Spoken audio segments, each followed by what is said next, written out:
Today we are thrift store shopping and Christmas crafting, but first I have to say a huge thank you to every single one of you that has subscribed here to the Cozy Christmas Cottage. We are officially at a huge milestone of 100,000 subscribers, or we call you part of our Christmas crew around here. If you haven't yet, hit that subscribe button, join the Christmas crew. We have lots of Christmas ideas. I post weekly here. We also keep it very budget friendly. But for those that have subscribed, a huge thank you to you. We still have so many ideas coming throughout the rest of the year. Let's go ahead and dive into these thrift flips for Christmas time. I found some really great treasures at the thrift store this time. I can't wait to show you how we're going to update them for the holidays. This old cutting board grabbed my attention right away. It was only $3 and it was well loved, which I absolutely loved. We're not going to use the back side. It was a little bit rough looking. We're going for the rough look, but the other side kind of had maybe a candle was on there and some candle wax dripped on it. No problem. We're going to use the front side of this. We're going to be making a stencil out of some vinyl. I do have a SVG file that I will link for you down in the description box below. So if you want to recreate this project, you absolutely can. Head down there, download this file, cut it out on some vinyl, and then we're going to transfer this vinyl stencil onto our cutting board. Now, even though I love the roughness of this cutting board, we're going to have a little bit of trouble getting our stencil to create a clean design. So I have a trick I want to share with you to do that. But as you can see, we are very gently adding the vinyl to the front of this and making sure we don't lose any centers of O's or anything like that. And then trimming it down to size so we don't have any excess. Make sure all those sides are good and pressed down. And here is the secret I want to share with you. It is Mod Podge. So if you've never tried this before, it is a great way to stop paint bleed or paint from going underneath your stencils. The trick with this is two different things. The first one, you want to stipple it on just like you would regular paint, so you're not getting any of this underneath your stencil. The second is you want to let this dry 100% completely. I was a little bit ahead of my game here. I probably should have let this dry for a good 2 hours before I came back in to add the paint. So this did have a little bit hiccup in it, but I want you to learn from my mistakes so you don't repeat that. And this was looking dry to me, but it wasn't cured all the way. There's a totally difference between dry and cured. Cured is when it's hardened, and that's what we want before we start adding paint. But at this point, I am adding two different colors. We're going to add white first. I decided to add some white chalk paint to this to the details, and then red chalk paint to this to all the letters and the wording. Go ahead, stipple it on. Make sure you don't have too much paint on your brush. Stipple it up and down, not brushing your paint before letting it dry and doing a second coat. Once your second coat is dry, you can remove your stencil. This is where my little hiccup, and this could happen to you too. It could be the surface of the cutting board, but it could be my Mod Podge that didn't dry all the way. I did have some of the paint peel up with the stencil. Not a big deal though, coming in with a detailed paintbrush and just touching it up here or there. It only took about 5 minutes to fix this, so not a big deal if you have that happen. Just gives a little bit more character. Nonetheless, this turned out so cute. I'm loving the red and white simplicity of this, but you change it whatever colors that you would like. Now we're going to add a bow to the top. It is so easy to make this style bow. We're going to size it till we get the right length of our bow, and we're going to cut our first strip off of our ribbon. Then we're going to make another strip the exact same size. Then we're going to put our bows together by just making loops and making two of them and pinching them in the center. I'm using a pipe cleaner here to just hold the center for me. We're going to make a second bow. We're going to layer that right on top, but it's a little bit smaller than the other two bows underneath it, so it has that layered effect. Added it on, twisted it on with that same pipe cleaner, and we have a really easy bow for this cutting board. We do need to cover up that pipe cleaner though, so I'm taking that ribbon, I just folded it so it was smaller in size, added some hot glue to the center of the bow, flipped it over to the back side. You're going to add some more hot glue on the back side, pull that ribbon down over into the glue, trim off the excess tail, and repeat that process with the other side, adding some hot glue, pulling the ribbon down, holding it until it dries, and then cutting off the excess. So this is a really easy bow to create. I do recommend getting the wired ribbon though, so you get nice fluffy loops on your bow. We are going to dress up this even more with a little bit of greenery hot glued to the cutting board. We're gonna add some more hot glue on top of that and put the bow on top, add a little bit of some red berries tucked underneath the bow, and there we go. From an old $3 wooden cutting board that now has extra character and has that beautiful Christmas look. So perfect for your rustic Christmas kitchen.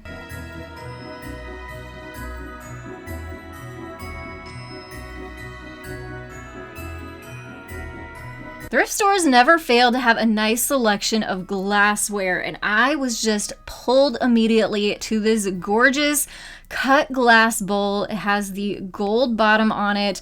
I love this combo. It looks so chic. It was only $7.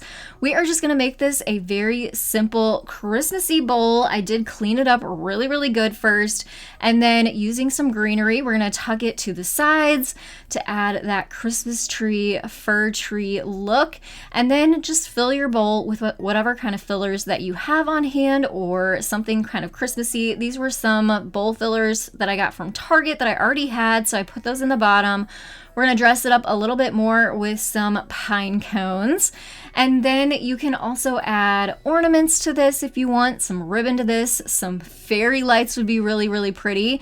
But the other thing that I decided to add in here were these bells. I actually created these in the 25 Christmas ornament DIY video that I posted last week, and I tucked those in there. If you haven't seen the ornament video, you definitely should go check out that video next. I will make sure to link that one at the end of this video.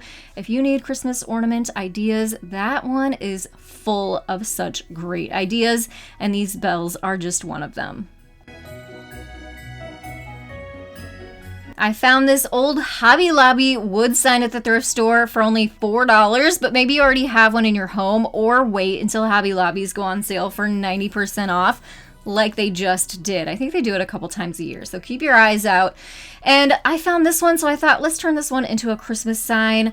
I didn't want the words on the front, but I definitely still wanted that white background. So some white chalk paint fixed that, one good coat. I didn't even tape it off. I just kind of made sure it was good and covered almost to the edge. Then we're going to add these decals onto the front, but we're actually going to use these very similarly to the first project as a masking stencil. So I didn't get real precise about placement. I did get my ruler out for this one here, but for the most part, I just eyeballed these, applied these decals, and I'm sure you're wondering, where's the O? Well, I will tell you here in just a second. That one's a very fancy addition to the sign. I'll show you. But before we get to that part, we are going to slap some red paint to the middle. This is just going to make this whole sign completely transform. I thought I would be brave. I thought I would not use painter's tape and I would just be very careful. And then I thought, you know what? I'm not great at that. So I went ahead, got the painter's tape out, taped up all the sides so I could be a little bit less careful, which makes the process go a little bit faster. And then went in and gave this sign 3 coats of the red chalk paint. Red is a very dark color, but you need good coverage. So 3 coats is definitely needed for going over this white paint. Once that was dry, those 3 coats, we can do the very satisfying part of removing all of that painter's tape and also the vinyl decals that we added at the beginning. Isn't that such a pretty contrast between the red and white? Loving that. We're going to flip this over to the back side and we're going to start working on that O I was telling you about. This sign did have some paper, so I just removed part of it and then took my drill and drilled a hole from the front to the back side because we're going to use these fairy lights that you can find at Dollar Tree. Yep, usually you can find them during the springtime. They have some green leaves on them, and they also have those LED lights on them too, and it's wire, so it helps to hold the shape. We're going to make that O out of this fairy light garland. So to do that, I made an O shape and then sort of twisted the tail of these lights around itself to make it twice as thick and also kind of help hold itself all together. And then we're going to use a little bit of hot glue to help tack this down so it stays. Have you hit that thumbs up button yet? If you haven't, please do. That will help us spread more Christmas cheer and ideas throughout YouTube. One more thing we need to do is flip this sign over to the back side and add some hot glue to the battery pack. Attach that along the side of our wood sign. It's going to nice and conceal it in there, but still make it really easily accessible so we can flip these lights on and off depending on when we want them on and off. And also, especially during the evening time, I want to show you what these look like when they were lit up. Gives you a really pretty glow. Obviously a little bit hard to see here, but in the evening time, very, very pretty. A nice addition to your front entryway or next to your fireplace.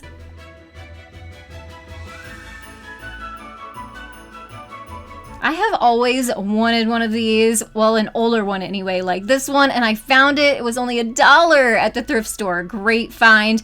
And I flipped it over and found a little bit more information out about it. It says it's Ozark Black Walnut. I also found the company name, so I did a little bit of research. It is a Missouri company that was established in 1958. So I don't know if that's how old this bowl is, but it is an older bowl. I was also able to find the exact same one on sale on eBay, going for $14. So not a huge expensive item, but it still saved me $13. So I was excited about it and literally just used it as a nut bowl, which is what I always remember my grandparents using it for. I also was able to find some nutcrackers on Amazon for $5. So for $6, I got an very nostalgic nut bowl that I've always wanted. You have to let me know down in the comments below. Do you remember your family having these out at Christmas time? Do you still have these out at Christmas time? And is it one of your traditions? I am just so excited to have this. I already have this out on our countertop. I think it's great for fall too. This suitcase full of books just drew me right in. I wanted to buy like all of them and the suitcase, but I decided I'm just going to get the Christmas colors. I got the green and the red. I am not crafting with these. I read through, found the books are from the 1950s. They are too neat to mess up. So just using them here as Christmas decor and a little bit of a riser. Very cute. If you can find some Christmas colored books, perfect for shelf decor and risers for your home. Not just at Christmas time, but also throughout the entire year, I'm obsessed with brass. I'm always looking for antique brass at the thrift stores, and it's hard to find. But I did find this black metal bell, and I thought, you know what? I could kind of fudge it and make it look like it's brass. So I have this metallic gilding polish. You've seen me use this before. I'll link it down below, along with all the supplies I'm using in today's video to make it easier for you to find. If you want to try out any of these techniques or project yourself, head to the description box. I'll have all the links there. But I love this stuff because you just take a foam paintbrush, kind of rub it into the metal, and it will completely change the look. Now, I did want to leave some of that black showing through. It kind of gave it more of that antique-y look, so I wasn't too careful about getting the entire thing. I also did the inside a little bit, and it was just that easy to completely transform this bell that I got at the thrift store for only $2. We're going to take this a step farther. I want to show you how I'm actually using it in my decor. These are 2 fir leaf stems from Hobby Lobby. I wired them together and made them kind of a tiered shape to make a swag. And then took some of this green velvet ribbon, made a really simple tails down bow, starting with, a regular loop. We're going to add some glue to the center there and put the other half of the bow into that glue to make 2 loops on both sides. You also want to cover up the center of your bow, and we're going to add the tail separately in the second step. So we're just folding it in the center, and we're going to hot glue that to the back side of the ribbon or the bow that we made to start with. And just kind of added these both on there. Use some floral wire to attach the bell to the front of the swag first, and then hot glued that beautiful velvet ribbon bow above the bell.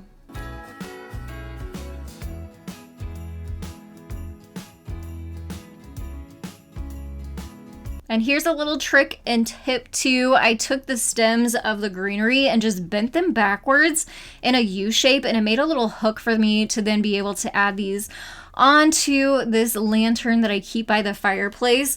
So an easy way to add a little decorative touch to a lantern. You probably could add this onto a banister or something like that too. So keep that trick in mind when it comes time to do your Christmas decorating.